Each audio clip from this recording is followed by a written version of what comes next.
All right, folks. Here's the Q&A.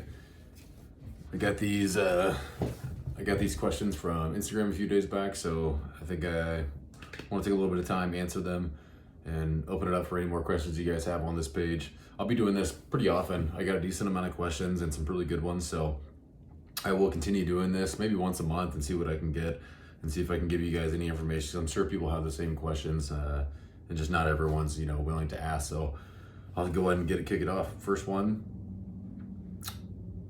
is there any way to gain muscle size in your legs from running? I think he included possibly like running uphill, changing up things. So I personally would not use running as a way to gain muscle size. I think it can happen, and it will happen if you are, I wouldn't say untrained, I mean definitely in the untrained people, you're going to probably put on some muscle in your legs from running. But if you're someone like myself that already has a decent amount of muscle in my lower body, I would never use running as a way to build muscle. If anything, for me, I'm probably going to lose a little bit just due to the sheer amount of volume that I'm going to be running with. So I really wouldn't recommend using it as a way to gain size of your muscle. I would stick to your basic strength training. So any of your lower body exercises, switch it up a little bit. Don't always just do double leg squatting. I'd recommend doing a lot of single leg work, some lunging, machines rock too. I would hop on some machines. That way you can really focus on, engaging whatever muscle group you want to work on. But pretty good question. Second one was on running for a first responder. Says it seems very challenging and almost impossible to excel in bodybuilding while being a first responder. So I'm assuming getting into running a little bit more because the job requires it, but you also want to be a good bodybuilder or excel in that area because it's probably something you've always done and enjoy. It's a very challenging thing.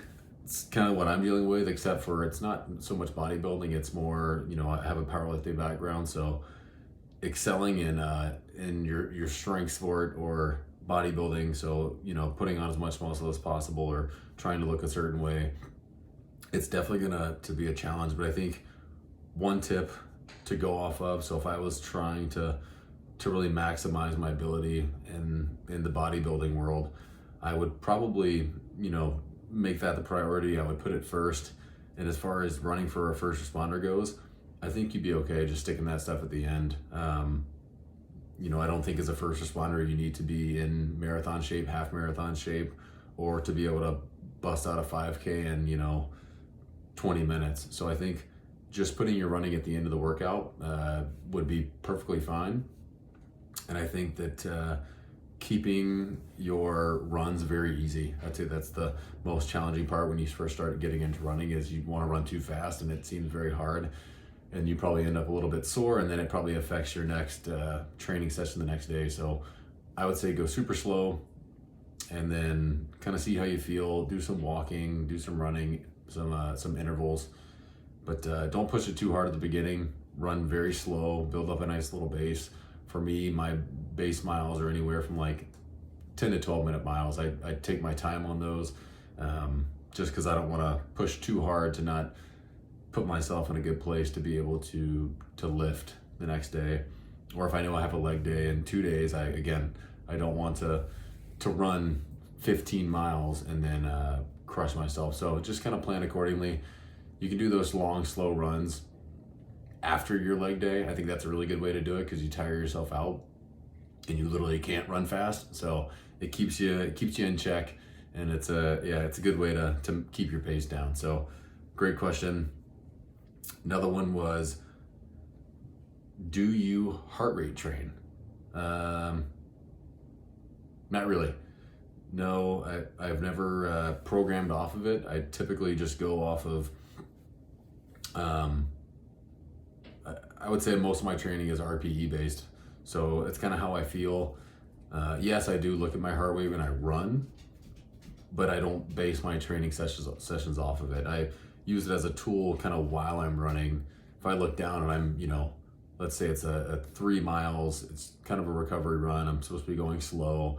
should feel easy. If I look down at my watch and my heart rate is pushing like 160, I know that maybe I'm not recovered enough and I should probably back off a little bit. So I'll use it as a tool. I don't base all my runs off of it. I don't think you need to. I think it's just another thing, too many things to think about. So again, maybe I just use it as a tool to just check in every now and again, especially on my hard days. Like if I'm having a speed day or like some repeat, like 1Ks or repeat miles or whatever I have, I know my heart rate's going to be high, so I don't really care about it on those days. And it's, yeah, just use it as a tool. Don't overthink it. If you know it's your heart rate's usually in a certain zone on, at certain paces, and you do notice that it's a little bit above that, don't freak out. Maybe just slow down a little bit, see if you can get it in check. You'll probably adapt pretty quick and it'll change. Just so many things affect your heart rate and how you're recovered for the day. So no, I would say, to summarize, I don't really use it to train or to program any of my stuff. Last question, how am I fueling for long runs? So long runs for me are Saturdays. So I typically have a pretty large dinner and I eat a decent amount the day before.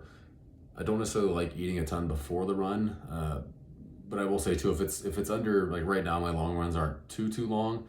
The longest one I've done is 7 miles, so that was just over an hour, which is kind of on that range that my wife, a dietitian, recommends that people start fueling is after that hour.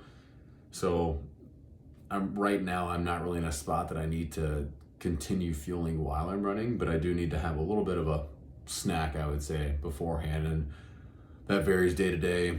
Could go from like a stroopwafel to a few gummies, glass of juice. My stomach's pretty good, so I can drink like some milk beforehand. Not a lot of people can do that, so do not recommend it. But yeah, usually something small in the morning, toast, banana, piece of fruit, apple, I've done. But yeah, sometimes if the run is only, I'll say 30 to 45 minutes, which is kind of where some of my long runs are at right now. Last week was kind of an anomaly with it being over an hour. If it's anywhere between that 30 and 45 minute range, I typically don't really need much beforehand, especially considering the dinners that I eat the night before. I feel pretty good going into it, but you can be different. You might feel like you need a little snack in the morning. So I encourage you guys to kind of figure it out on your own, try different things, talk to someone that knows what they're talking about to give you some options. So I just think it's going to vary between person to person, and our stomachs handle different things differently. So for me, I can knock down a goo beforehand and I have no issues whatsoever, but some people might end up in the bathroom as soon as they do that. So I encourage you guys to try different things. And but once I start getting into some really long ones, again, I can pretty much eat anything while I'm out there. I do like goos. I would say goo and gummies are probably my two go-tos. So those I haven't really deviated away from that in any of my runs. So that's what I do. It works for me. So appreciate you guys with the questions, and you guys can ask whatever you have in here and I'll be glad to answer. See ya.